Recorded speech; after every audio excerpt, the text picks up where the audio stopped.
Assalamualaikum dan salam sejahtera. Welcome back to Easy Fast.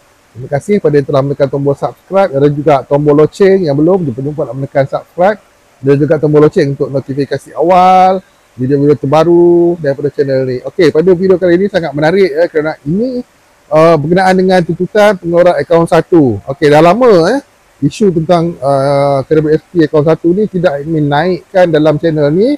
Tapi kali ini admin naikkan kerana ada sedikit info terkini yang dikeluarkan oleh Presiden PGIRM untuk mengkongsikan untuk makluman kita semua. Jom kita mulakan. Baik, oleh kerana tiada keberhasilan daripada orang cakap ialah memorandum yang dihantar kepada Siswa Kanan Politik PMX, tak ada respon apa pun dan tiada sebarang pertemuan berlaku, maka Presiden PGIRM mengambil satu lagi langkah yang admin bercakap ini satu langkah yang tak pernah sebelum ni berlaku, dan beliau ada memaklumkannya di ruangan Telegram PGIRM yang berbunyi seperti berikut. Okey, akan tetapi saya tetap akan berusaha walau dikecam dan dihamun. Untuk kali ini tuntutan berbeza. Saya akan gunakan pengalaman dan ilmu yang dikurniakan oleh Allah Subhanahu Wa Taala. Saya akan usulkan satu kertas kerja kaedah pilot project, pilot project yang sering digunakan oleh pembuat dasar dalam unit perancangan ekonomi EPU kepada PMX dan perancangan strategi KWSP untuk dikaji dan diluluskan keberkesanannya dalam masa yang terdekat, akan dibantu oleh Timbalan Presiden di lapangan. Okey, daripada kenyataan ini jelas akan ada suatu kaedah baru, pilot project, dan ia akan berlaku di lapangan. Admin tak nafikannya, sejak daripada beberapa hari yang lalu sebelum pertengahan belanjawan, ada dibangkitkan, ramai yang bertanya tentang kenapa KWSP tiada dalam belanjawan. Admin pun dah terangkan banyak kali, perkara KWSP akaun 1 ni memang tidak akan masuk dalam perkara belanjawan, tak perlu tunggu. Okay?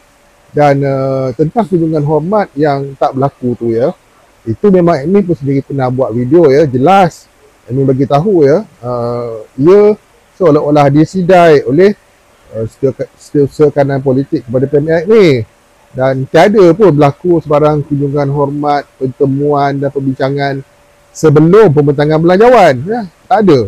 Jadi jelas ia satu perkara yang dinamakan sidai. Okey, oleh sebab itulah Presiden PGIRM mengambil langkah baru yang lebih kata orang tegas dan orang cakap berilmu lah, sebab dengan pilot project ni apa yang kita faham, suatu rangka kerja untuk pelaksanaan sesuatu tuntutan tu, jadi ini sangat bagus dan admin tahu Presiden PGIRM ni mempunyai latar belakang yang agak bagus, dengan orang cakap sektor kerajaan dan dasar penggubal dasar dan sebagainya. Dan kita harap kali ini sama-sama kita doakan semoga beliau sihat dan dapat melakukan perkara tuntutan kaedah baru yang dinamakan pilot project ni. Seperti yang admin pernah maklumkan pada sebelum-sebelum ni, apa yang admin kenal Tuan Azmi Muhammad Tahir ni, Presiden PGIRM, beliau bukan seorang yang mudah berputus asa. Walaupun kita nampak jelas telah disidai dengan berapa kali dah, 5 kali, beliau tetap meneruskan. Begitu juga lah dengan kali ini, beliau akan tetap meneruskannya dengan suatu pelantikan yang bijaksana. Kalau tak boleh nak bincang, kita sembang untuk merangka pula. Itu yang dimaksudkan oleh beliau untuk kefahaman semua. Okey, jadi ini perkembangan yang bagus.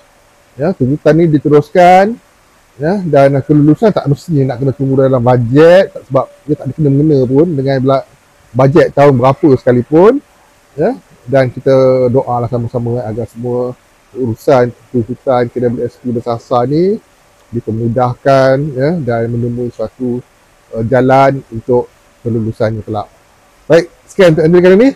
Semoga jelas. See you guys in the next video. Assalamualaikum. Bye-bye.